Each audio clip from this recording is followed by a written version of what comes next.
The terrorists, central goal of the terrorists is the brutal oppression of women, and not only the women of Afghanistan.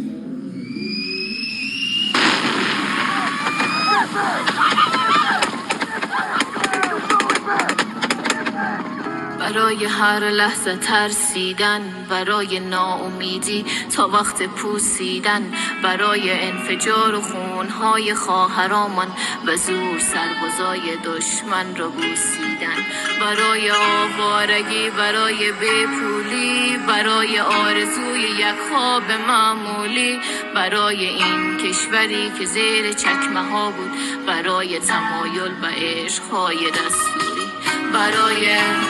نگاه های آلوده، برای کوچه ها و ترکش های فرسوده، برای خاکمان و کشته های بیشمارش، برای لذت ها و سفرهای ممنوعه، برای حرف مفت معروف های بی صرفه، برای مادری که گم میشه این لحظه، برای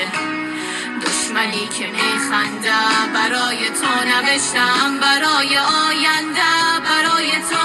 ای دختر همسایه، نزار شود خانه تو مثل ما خرابه، نزار از دست بره سرگذشت آرزوها، نزار که توی خاک جنگ باشه هر ساله، میخوان که ابزاشی با شعار تو خالی، میخوان که برنشی با فرهنگ پوشالی، برای زورگویی